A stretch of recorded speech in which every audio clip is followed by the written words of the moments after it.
आइए जानते हैं झारखंड की 25 बड़ी खबरों को सिर्फ 10 मिनट में। पर अभी तक आप इस वीडियो को लाइक नहीं किए हैं तो कर दें और इस चैनल को सब्सक्राइब कर लें। 2025 में हेमंत सरकार के फैसलों ने बदली झारखंड की दिशा। मैया सम्मान योजना बनी गेम चेंजर।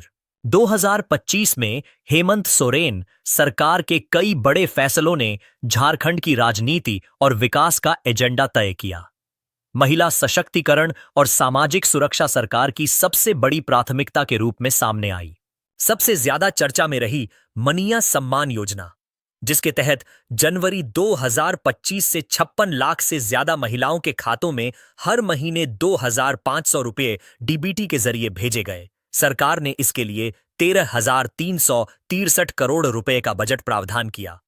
इस योजना ने महिलाओं को आर्थिक रूप से मजबूत करने के साथ पूरे साल का राजनीतिक नैरेटिव भी बदल दिया। इसके साथ ही 200 यूनिट मुफ्त बिजली योजना से करीब 41 लाख घरेलू उपभोक्ताओं को राहत मिली। सरकार ने सामाजिक सुरक्षा के लिए बजट में सबसे बड़ा हिस्सा रखा और साफ किया कि गरीब, आदिवासी और महिलाओं के लिए कल्याणकारी योजनाएं सरकार की प्रतिबद्धता हैं। इंफ्रास्ट्रक्चर के मोर्चे पर सड़क सुरक्षा नियम 2025 लागू किए गए। रांची में कांटाटोली और सिरमटोली फ्लाईओवर शुरू हुए और नए फ्लाईओवर की मंजूरी दी गई। विस्थापितों के हक के लिए पुनर्वास आयोग के गठन पर मुहर लगी। संस्कृति और शिक्षा के क्षेत्र में संगीत, साहित्य और ललित कला अकादमी की स्थापना।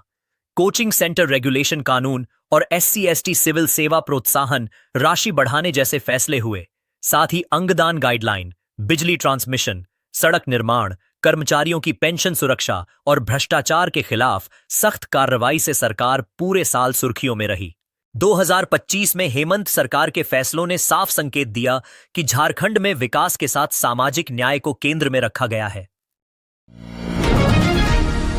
क्रिसमस से पहले रांची की महिलाओं को बड़ी सौगात, मैया सम्मान योजना की नवंबर किस्त जारी। क्रिसमस से पहले झारखंड सरकार ने रांची जिले की महिलाओं को राहत देते हुए मैया सम्मान योजना की नवंबर माह की किस्त जारी कर दी है। जिले की 3,93,000 से अधिक महिलाओं के खातों में डीबीटी के जरिए 2,500 रुपए की राशि भेजी गई है। इस मद में कुल 98.27 करोड़ रुपए का भुगतान किया गया है।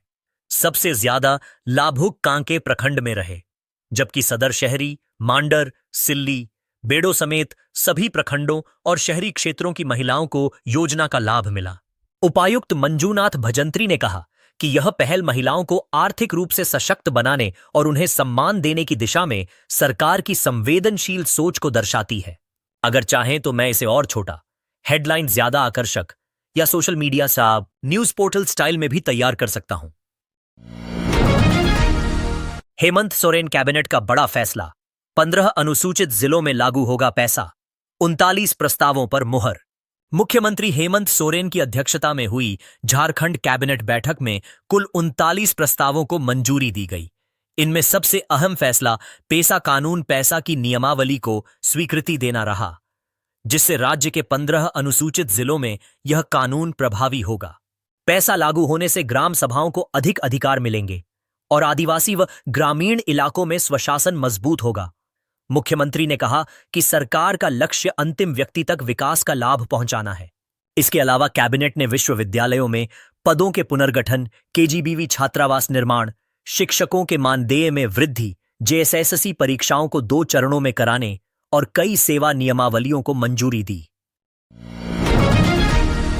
झारखंड सरकार के कर्मचारियों को बड़ी सौगात, हवाई दुर्घटना पर 2 करोड़ तक का मुफ्त बीमा। झारखंड सरकार ने राज्य के कर्मचारियों और पेंशन धारकों के लिए बड़ी राहत की घोषणा की है। सरकार और बैंक ऑफ इंडिया के बीच हुए MOU के तहत बिना किसी अतिरिक्त प्रीमियम के मुफ्त बीमा सुविधा मिलेगी। इस योजना में हवाई दुर्घटना पर 2 करोड़ रुपए और सड़क दुर्घटना पर 1 करोड़ रुपए का बीमा कवर शामिल है। मुख्यमंत्री हेमंत सोरेन ने इसे कर्मचारियों और उनके परिवारों की आर्थिक सुरक्षा के लिए अहम कदम बताया। उन्होंने कहा कि कर्मियों का कल्याण सरकार की पहली प्राथमिकता है। इस मौके पर दुर्घटना में दिवंगत JBVNL कर्मी प्रमोद लकड़ा की पत्नी को 50 लाख रुपए की सहायता राशि का चेक भी सौंपा गया।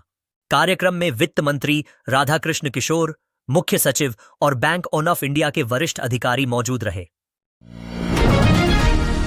रांची में नाची से बाची जनजातीय स्वशासन महोत्सव शुरू, पेशा और संस्कृति पर फोकस। राजधानी रांची के ऑन्ड्रे हाउस में 2 दिवसीय नाची से बाची जनजातीय स्वशासन महोत्सव का भव्य शुभारंभ हुआ। पंचायती राज विभाग, झारखंड सरकार द्वारा आयोजित इस महोत्सव का उद्देश्य जनजातीय स्वशासन को मजबूत करना और ग्राम सभाओं को सशक्त बनाना है।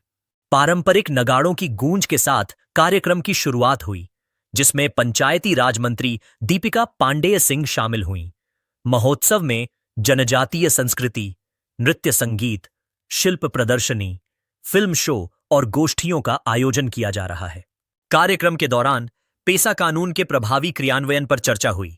साथ ही विभागीय न्यूज़लेटर और पोर्टल का भी विमोचन किया गया।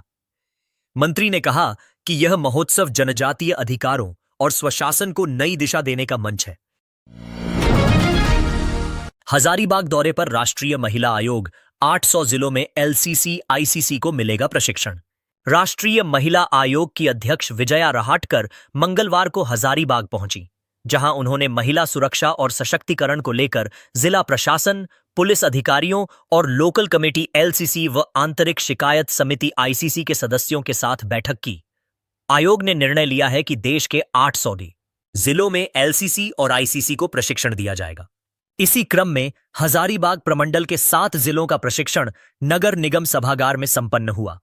इसका उद्देश्य कार्यस्थलों पर महिलाओं के लिए सुरक्षित वातावरण सुनिश्चित करना और पॉश एक्ट को प्रभावी बनाना है। इस दौरान महिला उत्पीड़न, साइबर अपराध और शिकायतों के त्वरित निपटारे पर भी चर्चा हुई। आयोग अध्यक्ष ने कहा कि महिलाओं को कार्य और शिक्षा क्षेत्र में सम्मान और सुरक्षा देना समाज की सामूहिक जिम्मेदारी है।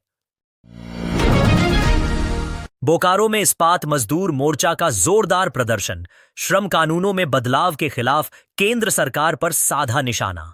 बोकारो में मंगलवार को इस्पात मजदूर मोर्चा सीटू ने केंद्र सरकार की नीतियों के विरोध में उप श्रमायुक्त कार्यालय के सामने जोरदार धरना प्रदर्शन किया।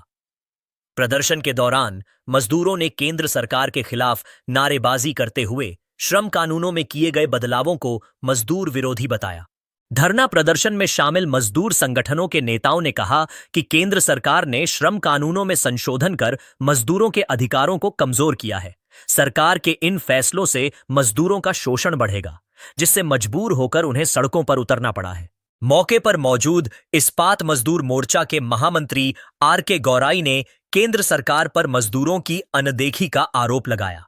उन्होंने कहा कि श्रम कानूनों में किए गए बदलाव सरकार की मंशा को उजागर करते हैं। सरकार मजदूरों के हितों को नजरअंदाज कर उनके शोषण का रास्ता खोल रही है, जिसे किसी भी सूरत में बर्दाश्त नहीं किया जाएगा। आर.के. गौराई ने चेतावनी देते हुए कहा कि यह धरना प्रदर्शन फिलहाल सरकार को चेताने के लिए है, लेकिन अगर सरकार ने मजदूर विरोधी नीतियों को वापस नहीं लिया तो मजदूर आर पार की लड़ाई लड़ने को मजबूर होंगे। उन्होंने कहा कि ट्रेड यूनियनों ने लंबे संघर्ष के बाद अंग्रेजों के जमाने के शोषणकारी नियमों को खत्म कराया था, लेकिन अब केंद्र सरकार उन्हीं नियमों को नए रूप में लागू करना चाहती है। इस्पात मजदूर मोर्चा सीटू ने ऐलान किया कि मजदूरों के अधिकारों की रक्षा के लिए उन्हें संगठित कर आंदोलन तेज किया जाएगा और सरकार की मजदूर विरोधी नीतियों का हर स्तर पर विरोध किया जाएगा।